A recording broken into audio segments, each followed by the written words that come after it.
kanta, mamabless na po tayo. Amen?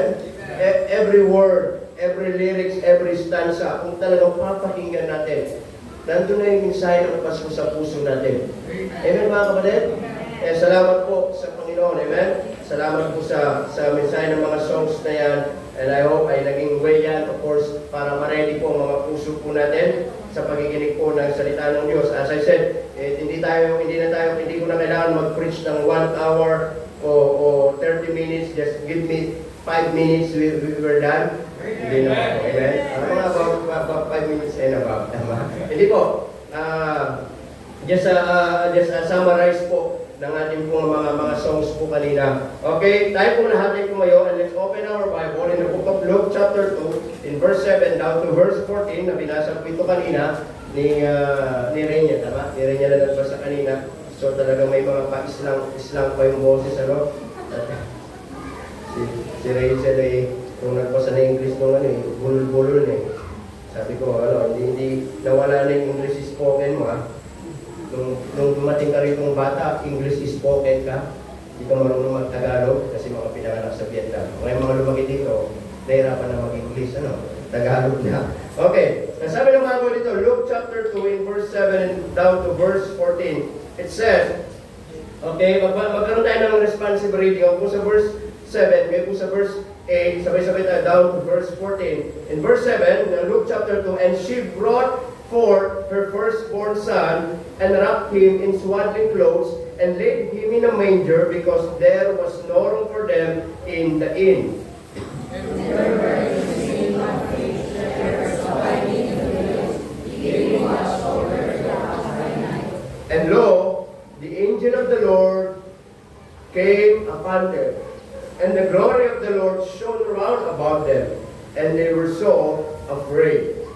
And the angel said unto them, Fear not, for behold, I bring you good tidings of great joy, which shall be to all people. For unto you is born this day in the city of David a Savior, which is Christ the Lord. And he shall be a sign unto you. Ye shall find the babe wrapped in swaddling clothes, lying in a manger. And suddenly there was with the angel a multitude of the heavenly host, praising God and saying all together, Glory to God in the highest, and on earth peace, goodwill toward men. Celebrate the Savior's birth. Let me pray. Panginoon, salamat po ng marami ngayong umaga. We thank you, Lord, for the songs na nakanta po kanina. Salamat po sa mga mensahe, mga stanza ng mga kanta na tunay po. Kung ito po'y awit talagang iintindihin, we're so blessed, Panginoon. Ay para bang kami iiyak na, Panginoon, sa aming mga puso, sapagkat mayroong Diyos na nagkatawang tao para po iligtas po kami. But Lord, we pray this morning, once again, buksan niyo po ang aming mga puso, ang aming mga isipan. Kung meron pong isa, dalawa, hindi pa po nakakatiyak ng kaligtasan, gamitin niyo po, hindi lamang po yung mga mensahe ng kanta, kundi, Panginoon, yung mensahe ng salita po ninyo ngayong umaga para maunawaan ang ibig sabihin ng Pasko sa buhay po nila, Panginoon. Ganon din po kami na ito'y maging paalala upang lalo kami magtapat, maglingkod at magpagamit po sa inyo. Pagpalayo po kami sa pangalan ni Jesus. Amen. Okay, you may now take your seat. Okay. So dito po, alam naman po natin yung story. Nasabi ng Bible dyan, and there were the same country shepherds abiding in the field, keeping watch over their flock by night. Okay? So ito yung prophesy ni Prophet Isaiah, na alam naman natin, na meron ipapanganak na hindi lang po ipapanganak na presidente, hindi lang ipapanganak na mayor, hindi lang po isang propeta, hindi lang po isang guro. Yung ipapanganak sa atin ay tagapagligtas. Amen mga kapatid? At yung tagapagligtas na yun, hindi yun yung magliligtas sa atin sa mga pang-physical lang, kundi yung magliligtas sa atin doon sa tiyak na kapahamakan ng ating kaluluwa doon sa lugar ng impyerno. Amen po mga kapatid? So sabi ng Bible dyan ay, and she brought forth her firstborn son and wrapped him in swaddling clothes and laid him in a manger because there was no room for them in the inn. So nagkaroon ng pagbabayad po ng buwis, kaya lahat ng mga tao pumunta doon sa Bethlehem para po magbayad ng kanilang mga taxes o mga buwis. Pero yung mga tao po ay marami, sila'y mapipera, kaya lahat ay occupy na. Kaya nung sila Joseph and Mary, nung sila naglakbay para magbayad ng buwis, ay wala na po silang room. Kasi sabi ng Bible, hindi na occupy. Pero kailangan na niyang mga anak. Kaya nakakita sila ng isang pasabsaban na nandun yung mga iba't ibang uri ng mga hayop. Pero hindi sinabi ni Joseph, hindi sinabi ni Mary, huwag dito, nakakadiri dito, mabaho dito. Pero sabi ng Bible, doon sa pasabsaban, doon ipinanganak ang ating tagapagligtas. And then doon in verse 8, and there were in the same country shepherds, merong mga nagpapastol ng tupa sa gabi. And then, habang sila nagpapastol ng tupa, mga kapatid, nagulat sila. Merong nagpakitang angel. At ang sabi ng angel sa kanila, mga kapatid, in verse 9, and lo, the angel of the Lord came upon them, and the glory of the Lord shone round about them, and they were so afraid. Nakatakot po itong mga pastol. Ikaw ba namang gabing-gabi? Di po ba, mga kapatid? Tama? Ikaw ba ng mga gabing-gabi, mga kapatid, ay nagpapastol ka ng tupa, bigla magliliwanag sa paligid mo at meron anghel na magpapakita. Abay, natural, matatakot sila. Tama? Nangasilaw sila, nangatakot sila. Pero sabi ng angel, and said unto them, fear not! Huwag kayong matakot. Behold, I bring you good tidings of great joy, which shall be to all people. Thank God, which shall be to all people. Hindi lang po sa ilan, ito po'y para sa lahat. In verse 11, for unto you is born this day, ngayong araw din ito, sabi niya, in the city of David, a Savior, which is Christ the Lord. Ipinanganak ngayon sa araw na ito, sa bayan ni David, ang isang tagapagligtas na si Kristo ang Panginoon. At sabi ng Bible in verse 12, and this shall be a sign unto you, ye shall find the babe, wrapped in swaddling clothes, laying in a manger. Makikita nyo. Amen? Yung ipinanganak, at ito yung magiging tanda, masusumpungan nyo siya na nakabalot ng lampin. At sabi doon, nakahiga doon sa pasabsaban, and suddenly there was with the angel multitude of the heavenly host praising God and saying, then mamaya, sabi ng Bible, maya-maya, lalong dumaming mga angel. Mas marami sa atin. Nagkaroon ng kantata, nagkaroon ng Christmas kantata. They celebrate the Savior. Amen, mga kapatid, they sing glory to God in the highest, ang sabi ng Bible dyan. And on earth, peace, good will toward. So, ano makikita natin doon sa kapanganakan ng ating pong tagapagligtas? Number one, mga kapatid, it is a holy birth. It is a holy birth. Alam naman po natin, mga kapatid, na sabi ng Bible, lahat ng tao ay makasalanan at lahat ng tao ay mapanganak ng babae ay may manang kasalanan. It means we are all hopeless. Lahat tayo, hindi natin kaya iligtas ang ating sarili. Pero iba yung kapanganakan ni Jesus. Amen, mga kapatid? Iba yung kapanganakan ni Jesus. Nagpuntis si Mary. Kaya natakot si Joseph, natakot si Mary. Pero pinaliwanag po ni Angel Gabriel na sabi doon sa Book of Matthew na yung kanila pong pinagdadalang tao. Mga kapatid, ano yun? Ay anak ng Diyos. Amen, mga kapatid? Natakot itong si Joseph. Nangangamba si Joseph. Bakit? Una, di ba niya nasisipingan na buntis na? Pangalawa, pag nalaman ng mga tao, magkakasala siya, papatayin si Mary, kaya umalis agad sila doon. Tama po ba, mga kapatid? So iningatan ng Diyos yung pangako. Then, ipinanganak si Jesus, hindi katulad ng kapanganakan natin. Yes, duman siya kay Mary, pero yung kapanganakan niya ay banal. Amen, mga kapatid? Tama po ba? Nabuntis po si Mary na hindi pa po nagsiping si Joseph at si Mary. Bakit? Ang Diyos, through the Holy Spirit, mga kapatid, ang naging dahilan. Ibig sabihin, walang kasalanan nung ipinanganak po si baby Jesus.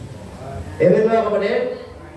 It is a holy birth. Bakit po mga kapatid? Dahil lahat ng tao makasalanan. Amen?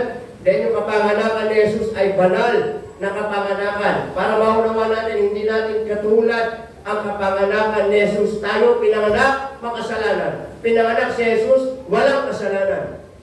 Banal ang kanyang kapanganakan. It's not only a holy birth, but makikita natin the Savior's birth, it brings hope. Amen? Yung kanyang kapanganakan nagdadala ng pag-asa. Tama po ba? Ang sabi ng Bible, mga kapatid, for unto you is born this day in the city of David a Savior, which is Christ the Lord. Amen? Ano ba po sabi dyan? Mga kapatid, verse 10, fear not, for behold, I bring you good tidings of great joy, which shall be to all people. Alam niyo, yung kapanganakan po ng ating Panginoong Jesucristo, ang dala niya ay pag-asa sa lahat ng tao. Amen? Meron pag-asa po sa Panginoon. Dito sa mundo, wala tayong pwedeng aasahan. Amen po mga kapatid? Wala tayong maaasahan sa sanlibutan. Wala tayong pag-asa dito sa mundo. Ang tanging pag-asa natin ay ang Panginoong Jesucristo. Amen mga kapatid? Kaya kung tayo ay gusto nating matiyak sa langit pupunta, ang pag-asa natin ay ang Panginoong Jesucristo. Amen? Wala pong pag-asa sa reliyon, para ang tao makarating po sa langit. Wala pong pag-asa sa pera para ang tao makarating sa langit. Wala pong pag-asa sa mga bagay na iniisip natin para dalhin natin ang kaluluwa natin sa langit. There is only one hope na ibinigay ng Diyos, and that is the birth of our Lord Jesus Christ. Kaya sabi ng Bible in verse 10, and the angel said unto them, fear not, huwag kayong matakot, for behold, I bring you good tidings of great joy, and that is the gospel of the Lord Jesus Christ. Ano sabi doon? Which shall be to all people. Alam niyo, ang pag-asa ng tao ay ang Panginoong Yesus. Amen?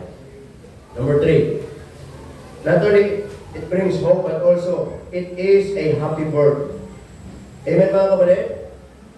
Hindi ba kapag yung mga nanay nagbuntis, ang saya nila? Amen mga kapatid?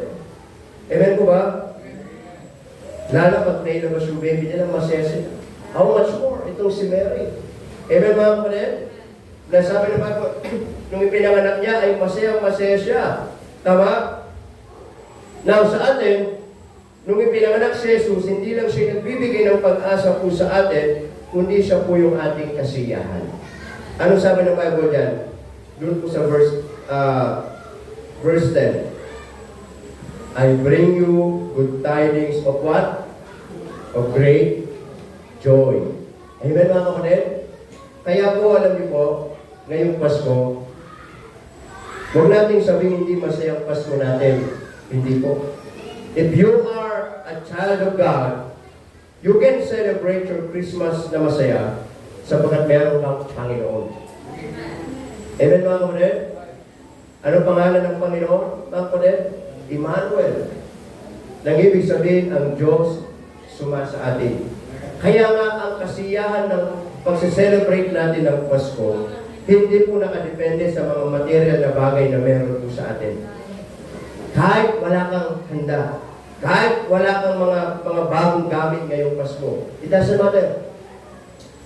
Mas importante, meron kang Kristo sa puso. Amen mga kapatid? You can celebrate your Christmas na masaya, na magpapasalamat, magpupuri. Amen mga kapatid? It is a happy birth na maging masaya. Tama? Dahil ang Panginoon ay ipinanganak. And lastly, I want to focus in point number 4. Okay? It's not only a happy birth, but also it's a humble birth. It's a humble birth. Nakita natin na sabi ng Bible dyan, ipinanganak si Jesus doon sa Bethlehem, doon po sa pasagsaban. Tama po ba? And then, in the same country, meron mga pastol ng tupa na nag-aalaga sa gabi. And then, nagpakita yung angel, yung kanilang, glory of the Lord shone round about them. And then they were so afraid. And then sabi ng mga Diyos nila, huwag kayong matakot. In verse 10, Behold, I bring you good tidings of great joy, which shall be to all people. In verse 11, For unto you this day in the city of David, ano sabi dyan? A Savior, which is Christ the Lord. And this shall be a sign, ang sabi ng mga angel. Ito yung tanda para puntahan ninyo, para hindi kayo maligaw, para madali yung makita. Ito yung palatandaan, makikita ninyo yung tagapagligtas. In verse 12, Ye shall find a babe wrapped in swaddling clothes, laying in the manger, na nakabalot ng lampin, at pagkatapos, anong sabi po diyan? Nakahiga doon sa pasabsaban. And then, in verse 13, And there were so with the angel a multitude of the heavenly hosts, praising God and saying, Glory to God in the highest, and on earth goodwill toward men. Then in verse 15, ang sabi ng Bible, And it came to pass, as the angels were gone away from them into heaven. Nawala ng mga angel, bumalik na sa langit. Ang sabi ng Bible yan, the shepherds said one to another. Nag-usap yung mga pastor ng lupa. Ano sabi? Let us go even unto Bethlehem and see this thing which is come to pass, which the Lord hath made known unto us. But merong isang magandang tanong dito.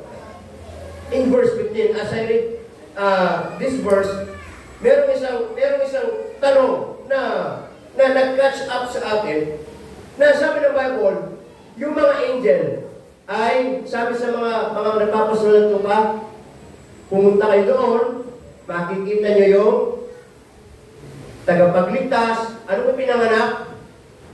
Tagapagligtas. A Savior. In the book of Matthew, ano ba pinanganak? Hari. Di ba? Yung mga Magi, ang sabi ni Haring Herod, hanapin ninyo yung sanggol na pinanganak. At kapag nakita nyo, dalhin nyo sa akin at sasambahin ko din siya. Sabi lang niya yun. Pero ang totoo, papatay niya. Amen mga kapatid? Papatay niya. Sapagkat kilala naman natin si Haring Herod. Malupit na hari yun. Amen? Nung nag-birthday yung kanyang anak, sabi ni Haring Herod, O anak, anong gusto mong daughter, anak na babae, anong gusto mong regalo ko sa'yo? Ano sabi ng daughter niya? Yung ulo ni John the Baptist. Kaya pinugutan ng ulo. Hindi ko alam anong ginawa ng anak niya. Kung kinain, diluto, sinigang. Pero ang lupit ng request ng anak niya, di ba? Sabi niya, gusto ko yung ulo ni Juan the Bautista. Pinugutan ng ulo si Juan the Bautista. Ibig sabihin, malupit na hari itong si Haring Herod. Pero itong mga Magi, itong mga wise men, nung nakita nila doon sa bahay ni Maria na nandun yung sanggol, hindi na siya sanggol ng time na yun eh. Okay, isa na siyang bata, like 2 years old, nandun na siya. Nag-offer sila. Tama po ba? Nag-offer sila ng gold. It symbolized doon sa ipinanganak na bata na yon ay hari. Kasi sa Bible, hindi naman sila pwedeng magkaroon ng gold pag hindi sila hari. Ay mga nagkakaroon lang ng gold, yung mga hari. So in picturize, yung bata na yon, hindi ordinaryong bata, kundi hari. And then yung isa, ang dala niya ay frankincense. So, sa Tagalog, insenso. So, ginagamit yun sa templo para magsamba sa Diyos. So, ibig sabihin, yung bata na yon, hindi lang hari, kundi dapat sambahin. Tama? Then yung isa naman, nagdala ng mira. Sa Tagalog, ito'y mira na ginagamit sa pag-embalsamo sa katawan ng tao para hindi mangamoy basta. So, ito'y tumutukoy sa aking Panginoon that one day, na yung bata na yon ay mamamatay para po sa atin. Amen mga kapatid? So, yung ipinanganak, hindi lang po tagapagligtas. Yung pinanganak ay hari ng mga hari. Yung pinanganak, Panginoon ng Panginoon. Kaya nga sabi ng verse 11, For unto you this day, the seed of David, a Savior, which is Christ the Lord. And then in verse 15, sabi mga kapatid, okay, pumunta na tayo doon. Pero isang magandang tanong.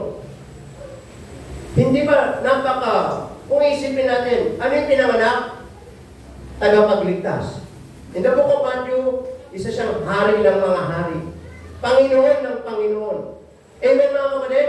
And then, sasabihin ng mga angel, doon sa mga shepherd, makikita nyo yung tagapagligtas, yung sign, yung palatandaan, na doon sa sabsaban. Parang weird naman yung sign.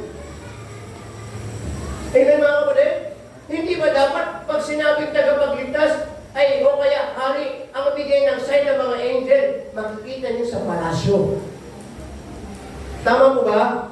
Makikita nyo doon sa palasyo, sinasamba, nandun siya, nakahiga, maraming mga tao, sinasamba siya. At dapat lang ganun.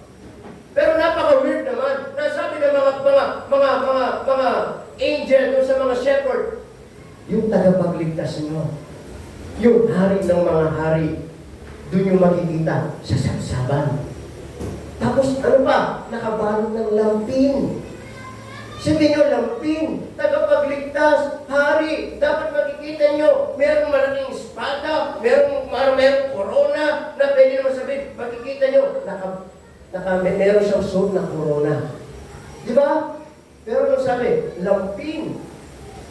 Pero, the good thing, ano sabi ng mga shepherd? Okay, pumunta na tayo. Hindi ba kaya nila naisip na, wait lang, baka niloloko lang tayo ng angel. Niloloko lang tayo ng mga angel na to, nasasabihin sa atin, hari ng mga hari, tagapagligtas na may pinanganak para sa lahat, tapos sasabihin, yung palatandaan, sabsaban, nakabalot ng lampin. Amen mga kapatid? Alam niyo po, in Bible time, mga kapatid, yung mga mayayaman na tao, hindi sila naglalagay ng mga alagang hayop nila sa loob ng bakuran nila. Yung mga mayayaman, meron sila mga sariling pasabsaban. Naalala niyo si Job? Meron siyang alagang 1,000, 2,000. Papasok mo ba sa bakuran mo? Di ba? Meron sila mga sariling lupain, tapos meron mga nag-aalaga. Ganun ang ginagawa nila. And then, maybe, meron mga hindi ganun masyadong kayaman, siguro yung mga alaga nila, yung mga konti lang na mga hayop. Siguro meron sila mga public na pasabsaba na lahat, pwedeng lungganin, 2 aso, padala nila doon ng monok, then meron nagme-maintain lang doon. Okay? Ganun na nga. Sa Bible time, yung mga mayayaman, hindi yan mag-aalaga ng baka, mag-aalaga yan sa bahay nila, sa bakura nila. Hindi po mga kapatid. Tayo lang nga, di ba? Pag-aso nga tayo pag sobrang dami ng aso O, di ba? Pero, eto nakakatuwa. Bakit kaya yung mga shepherd, hindi sila nagdalawang isip na puntahan yung tagapagligtas? Alam niyo po kung bakit? Kasi, yung mayayaman, hindi gumagamit ng lampin. Yung mayayaman ang ginagamit nila, purple linen, lino. Yun ang ginagamit ng mayaman. Ang gumagamit ng lampin, yung may hirap. Amen mga kapatid? Kaya nga nung nalaman ng mga shepherd, nasabi ng mga angel, makikita ninyo yung tagapagligtas nyo, yung hari ng mga hari ay nandoon sa sabsaban. Tuwang-tuwa sila! Alam niyo kung bakit? Kasi sabi nila, kaparehas lang natin. Hindi siya mahirap hanapin. Hindi siya mahirap puntahan. Could you imagine? Kung itong mga shepherd, alam niyo mga shepherd, sila yung pinakamababang uri ng trabaho sa panahon ng Biblia.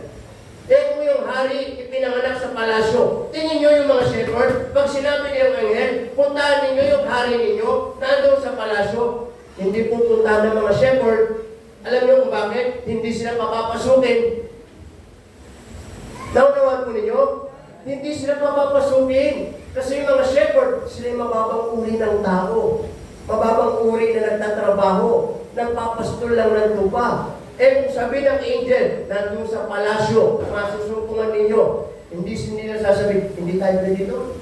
Sasabihin ng mga shepherd, huwag na tayo pumunta. Kasi palasyo yun, hindi tayo tatanggapin. Hindi tayo papapasukin. The point is this, kaya nga nung nalaman nila, na yung nagapagligtas ay doon lang sa sabsaban pinanganak, nakabalot ng lampin, tuwang-tuwa sila. Alam niyo kung bakit? Sabi nila, puntahan na natin. Madali siyang puntahan. Kaparehas natin siya. Katulad natin siya. Amen mga kapatid? Ibig sabihin, ganun ang Diyos sa atin na ibinaba niya kanyang sarili hanggang din sa pinakabababang uri ng tao. Pwede lumapit sa Panginoon at hindi pwede magdalawang isip.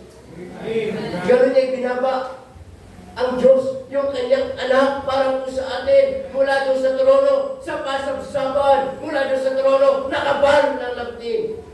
Para kahit mababang uri ng tao, sasabihin niya, pwede tayong pumunta sa Panginoon. Sasabihin ng mga shepherd, puntahan na natin, katulad natin siya. Hindi siya nasa palasyo, mahirap din siya, puntahan na natin. Naunawan niyo ulit? Kaya nga nung binabasa ko, sabi ko, salamat sa Diyos. Ganun talaga yung binaba ng Diyos yung kanyang sarili. Alang-alang po sa atin. Amen mga kapatid? Kaya sabi ko, what if na naman? Kung sinabi ng mga angel, nandun yung Savior nyo sa palasyo, sasabihin ng mga shepherd, hindi tayo pwede pumunta doon. Hindi tayo makakapasok doon. Bawal tayo doon. Palalayasin tayo doon. Hindi natin makikita yung tagapagligtas. Pero nung narinig nila, wait, Savior, tagapagligtas, hari ng mga hari, sabsaban, nakabalot ng lambing, kagaya natin siya. Amen mga kapatid? Thank God na kung saan, ito yung magandang paalala po sa atin na mayroong Diyos na nagpakumbaba para abutin tayo sa ating mga kasalanan. Amen mga kapatid? Wala pong itinira ang Diyos hanggang doon sa pinakamababang uri ng kalalagayan. Ang kasama, hayop, ang amoy, mabaho. Walang mga tao mayayaman na pumupunta doon o pinapasyalan yun. Isang lugar na ayaw ng mga tao. Pero yun ang pinuntahan ng Panginoon. Para kahit yung mga tao mahihirap, mga tao hindi mayaman, mga tao kahit maliit lang ang trabaho, pag nalaman nila si Jesus, ay doon ay pinanganak, pupuntahan natin. Amen mga kapatid? Kaya salamat po sa Diyos. Yung kanyang kapanganakan na hindi po kapanganakan na kung saan ay para magmalaki, magmayabang. Ako ang hari, ako ang Panginoon. Hindi po, ibinaba niya yung kanyang sarili para lahat ng uri ng tao, kahit doon sa pinakamababa, pwedeng makalapit sa Panginoon. Kaya po, alam nyo, wala pong dahilan ang bawat isa para lumapit sa Panginoon. Huwag mong sabihin, mahirap lapitan ng Panginoon. Ang Panginoon ay laging naghihintay para makilala mo siya. Amen mga kapatid? As I close, sabi ng Bible doon sa chapter 2, in verse 7, and she brought for her firstborn son, and wrapped him in swaddling clothes, and laid in a manger, because what? There was no room for them in the inn. Yung mga mayayaman, maagang nagsipaglakbahay, kumuha ng mga room, mga bahay tuluyan. At sabi ng Bible, lahat occupy that. Amen mga kapatid? Can I ask you this morning? If God is knocking to your heart, anong klaseng puso ang ipapakita natin? Yan ba ay available pa rin yan o occupy na? Amen mga kapatid? Ang Diyos ay kumakatok sa puso ninyo ngayong umaga. Especially kung ikaw ay hindi pa nakakatiyang ng kaligtasan. At ang Diyos gusto pumasok sa puso mo. Is your heart still available? Or occupied na? Sana lagi bukas sa puso po natin mga kapatid para makilala natin ang Panginoon. Amen? So, let us celebrate the Savior's birth. It is a holy birth. Isang banal na kapanganakan. Hindi natin katulad ng kapanganakan ng Panginoon. Tayo pinanganak, may kasalanan. Hanggang sino ang pinapanganak na tao dito sa mundo, may manang kasalanan. Pero si Jesus nung pinanganak, walang kasalanan. At yung kanyang kapanganakan ay nagdala ng pag-asa. Alam nyo, could you imagine, without the Savior's birth, we're still hopeless. We're still helpless. And one day, we will go to hell. At kahit anong gawin natin, hindi natin kaya niligtas ang sarili natin. At nakita ng Diyos yan. Amen mga kapatid? Na kahit tayo kasalanan. Sabi ng verse kanina, minahal tayo ng Diyos. At ibinigay niya ang kanyang buktong na anak. At nung binigay niya ang kanyang buktong na anak, mga kapatid, yun ang naging pag-asa natin. Amen, mga kapatid? Yun ang naging pag-asa ng tao. And also, it is a happy word. Masaya tayo na mayroong tagapagligtas na ipinanganak. Amen, mga kapatid? At hindi lang po yun, it is a humble word. Could you imagine? Iniwan niya yung kanyang trono, pumunta doon sa pinakamaruming lugar para po sa atin. Amen? Kaya nakakatuwa. Sabi ko, bakit kaya yung mga shepherd hindi sila nagdalawang isip? Nung sabi nila, sige, tara na, let us go, puntahan na natin. Hindi pa nila naisip yung tanong, wait, napaka-weird naman ng sign ng angel. Sasabihin, Savior, tapos yung sign, sabsaban, Savior, tapos yung sign, nakabalot ng lampin, hindi ganun ang hari. Hindi ganun ang tagapagligtas. Pero nung narinig nila na yun yung sign, sabi nila, puntahan natin. Kaparehas natin. Amen, mga kapatid? Walang haharang sa atin. Walang magbabawal sa atin. Tama, mga kapatid? At salamat sa Diyos, ipinanganak ang ating tagapagligtas 2,000 years ago para po sa atin. Tama? At napakapalad natin. Amen, mga kapatid? Samantalang ang mga Hudyo, hanggang ngayon, hindi nila tanggap yung kasabsaban. Hanggang ngayon, hinihintay pa nila yung tagapagligtas nila na bababa, nakasakay sa puting kabayo, at ililigtas sila. Hindi nila tanggap na yung ipinanganak doon sa sabsaban, and yun na yung tagapagligtas nila. Kaya mas mapalad tayo. Amen, mga kapatid? It is a humble word. Amen? Kaya salamat po sa Panginoon na merong Diyos na nagkatawang tao para abutin tayo sa ating pong mga kasalanan. Kaya po, ang sabi ng Bible in verse 14, Glory to God in the highest, and on earth peace, goodwill toward men. Alam nyo, wala tayong gagawin ngayong Pasko. Magpupuri tayo sa Panginoon. Salamat tayo na mayroong ipinanganak sa sabsaban. Amen? From the cradle to the cross to the crown. Amen? Salamat tayo, mayroong ipinanganak na tagapagligtas sa sabsaban. At hindi lang yun, namatay sa krus ng Kalbaryo. Amen? Nabayubay, nailibing ng 3 araw at 3 gabi. Nabuhay muli. Bumalik sa langit. Hanggang ngayon, yung pinanganak na sabsaban, yun pa rin yung Panginoon na babalik ngayon sa atin balang araw. That's why we must be faithful to the Lord. Amen? Salamat, mayroong pinanganak sa sabsaban. Bumalik sa langit. Ngayon, inaantay natin. Pinangako niya, sabi niya, babalik ako muli. Hindi na para mamatay sa krus. Hindi na para ipinanganak sa sabsaban. Para kuhanin tayo, maghari kasama natin. Amen, mga kapatid? Di ba napakaganda? Sa kanyang muling pagbabalik, hindi na mamamatay. Hindi na ipapanganak sa sabsaban. Maghahari kasama na natin. Amen, mga kapatid? That's why, just a reminder po sa atin, mga kapatid, magpuri tayo sa Panginoon. Magpasalamat sa lahat ng kanyang kabutihan, lalo higit sa lahat, yung dakilang regalo ng Diyos sa atin, buhay na wala hanggan. Amen? Tayo po lahat ay tumayo. Tayo po manalangin. Let's pray. Dakila namin Diyos,